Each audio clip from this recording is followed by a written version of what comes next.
Well, good evening. This is the early morning of Tuesday, January 23rd, 2018. We're reading The Lion, the Witch, and the Wardrobe by C.S. Lewis, illustrated by Pauline Baynes, and we are here for Chapter 9, In the Witch's House. Probably not a good place to be. Chapter 9. And now, of course, you want to know what had happened to Edmund. He had eaten his share of the dinner, but he hadn't really enjoyed it because he was thinking all the time about Turkish delight. And there's nothing that spoils the taste of good ordinary food half so much as the memory of bad magic food. And he had heard the conversation and hadn't enjoyed it much either, because he kept on thinking that the others were taking no notice of him and trying to give him the cold shoulder. They weren't, but he imagined it.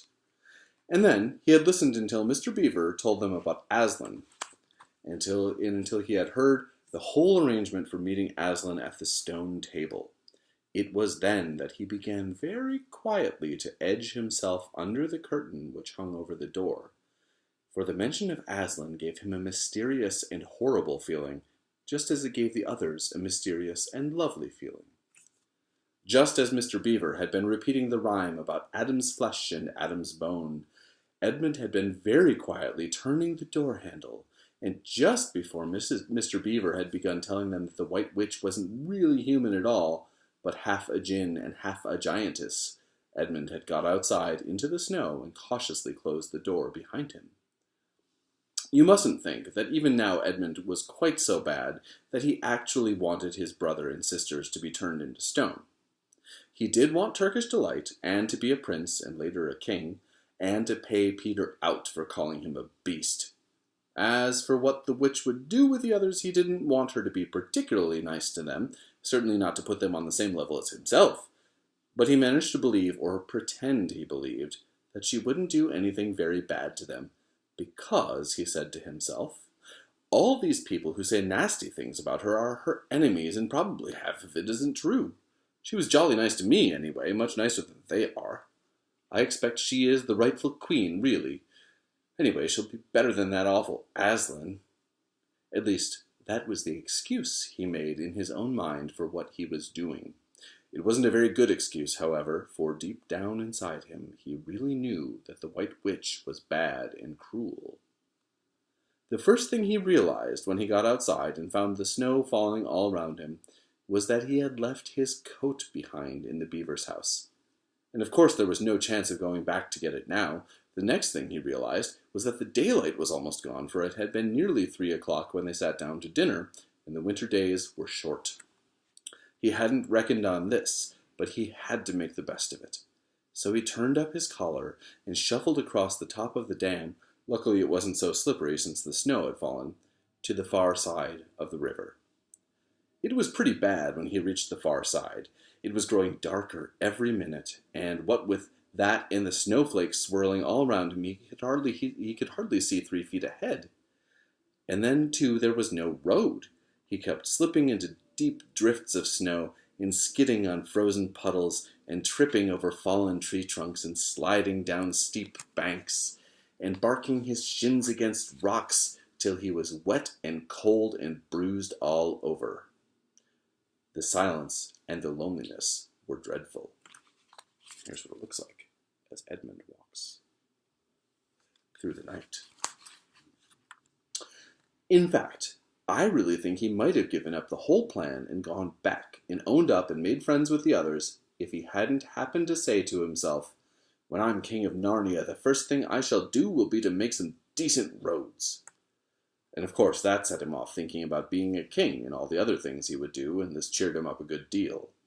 He had just settled in his mind what sort of palace he would have, and how many cars, and all about his private cinema, and where the principal railways would run, and what laws he would make against beavers and dams, and was putting the finishing touches to some schemes for keeping Peter in his place, when the weather changed. First the snow stopped. Then a wind sprang up, and it became freezing cold. Finally the clouds rolled away, and the moon came out. It was a full moon, and, shining on all that snow, it made everything almost as bright as day, only the shadows were rather confusing. He would never have found his way if the moon hadn't come out by the time he got to the other river. You remember he had seen, when they first arrived at the Beavers, a smaller river flowing into the great one lower down. He now reached this, and turned to follow it up. But the little valley down which it came was much steeper and rockier than the one he had just left, and much overgrown with bushes, so that he could not have managed it at all in the dark. Even as it was, he got wet through, for he had to stoop under branches, and great loads of snow came sliding off onto his back. And every time this happened, he thought more and more how he hated Peter, just as if all this had been Peter's fault. But at last he came to a part where it was more level, and the valley opened out. And there, on the other side of the river, quite close to him, in the middle of a little plain between two hills, he saw what must be the White Witch's house. And the moon was shining brighter than ever. The house was really a small castle. It seemed to be all towers, little towers with long, pointed spires on them, sharp as needles. They looked like huge dunces' caps or sorcerers' caps, and they shone in the moonlight, and their long shadows looked strange on the snow. Edmund began to be afraid of the house. And if you could see it, maybe you might be afraid of it too. Maybe Edmund's right to be afraid of that place. But it was too late to think of turning back now. He crossed the river on the ice and walked up to the house. There was nothing stirring, not the slightest sound anywhere. Even his own feet made no noise on the deep, newly fallen snow. He walked on, past corner after corner of the house, and past turret after turret, to find the door. He had to go right round to the far side before he found it. It was a huge arch, but the great iron gates stood wide open. Edmund crept up to the arch and looked inside into the courtyard, and there he saw a sight that nearly made his heart stop beating. Just inside the gate, with the moonlight shining on it, stood an enormous lion, crouched as if it were ready to spring. And Edmund stood in the shadow of the arch, afraid to go on and afraid to go back, with his knees knocking together. He stood there so long that his teeth would have been chattering with cold, even if they had not been chattering with fear. How long this really lasted, I don't know, but it seemed to Edmund to last for hours. Then, at last, he began to wonder why the lion was standing so still, for it hadn't moved 1 inch since he first set eyes on it. Edmund now ventured a little nearer, still keeping in the shadow of the arch as much as he could. He now saw from the way the lion was standing that it couldn't have been looking at him at all. But supposing it turns its head, thought Edmund. In fact, it was staring at something else, namely a little dwarf who stood with his back to it about 4 feet away. Aha, thought Edmund. When it springs at the dwarf, then will be my chance to escape.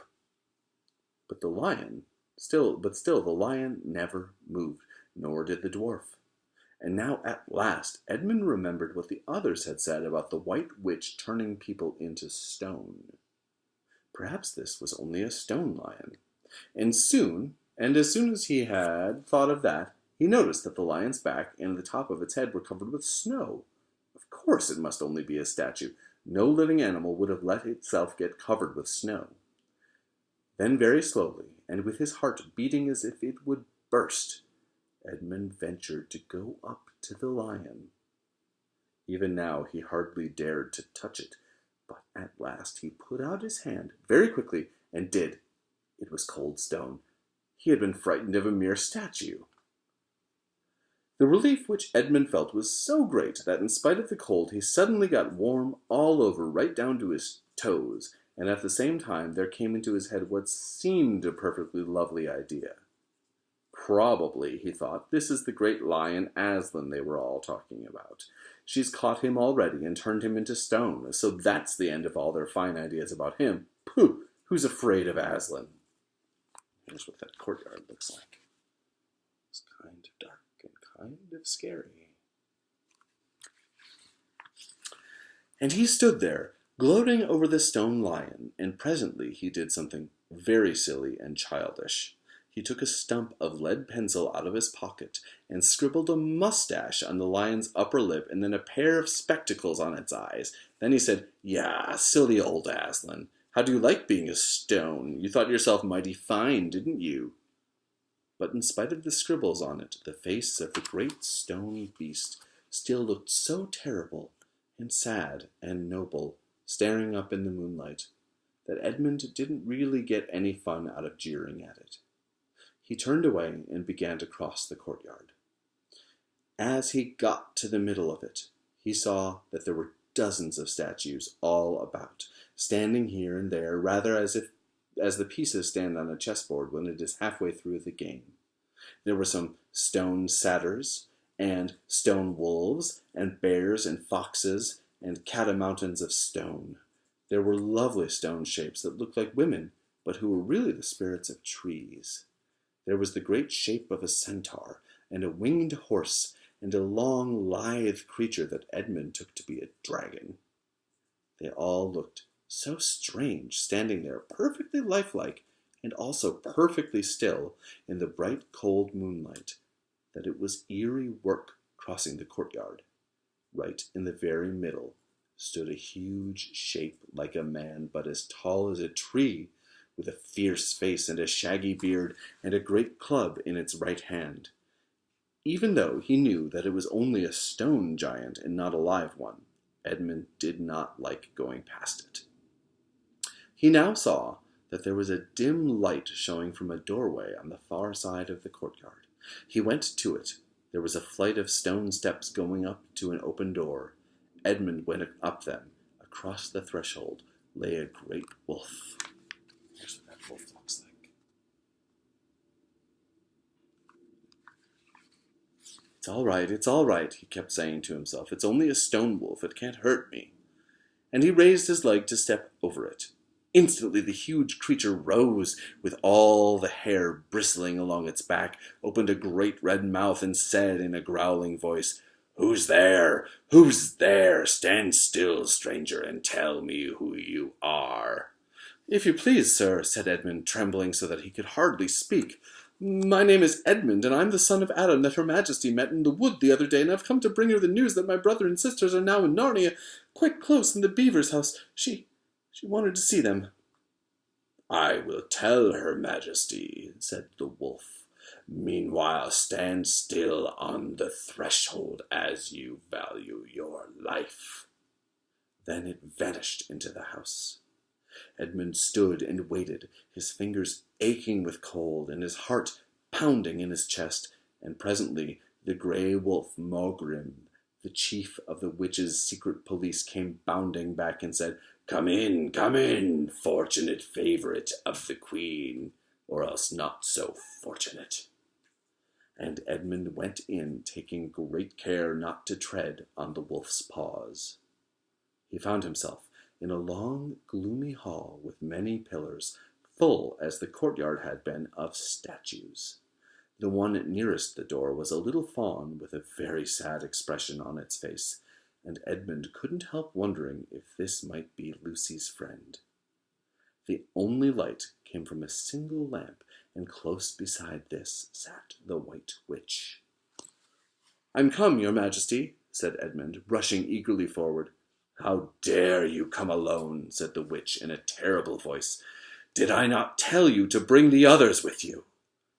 "Please, your Majesty," said Edmund, "I've done the best I can. I've brought them quite close. They're in a little house on top of the dam just up the river with Mr. and Mrs. Beaver." A slow, cruel smile came over the witch's face. "Is this all your news?" she asked. "No, your Majesty," said Edmund, and proceeded to tell her all he had heard before leaving the beaver's house. "What? Aslan!" cried the Queen. "Aslan! Is this true? If I find you have lied to me—" "Please, I'm only repeating what they said," stammered Edmund. But the Queen, who was no longer attending to him, clapped her hands. Instantly the same dwarf whom Edmund had seen with her before appeared. "Make ready our sledge," ordered the witch, "and use the harness without bells." And that's the end of the chapter. Chapter 10 will be called The Spell Begins to Break. Special guest star. What do you think about Turkish Delight? Terrible. Oh, geez. At best, it's edible. At best, it's edible. Well, she's only probably tried regular Turkish Delight and not Enchanted Turkish Delight. And I know that because if she had tried Enchanted Turkish Delight, she'd be away somewhere trying as hard as she could to get more. Okay, that's our chapter. Chapter 10, when we get back, the spell begins to break. Hopefully it's more, cheerful than this one.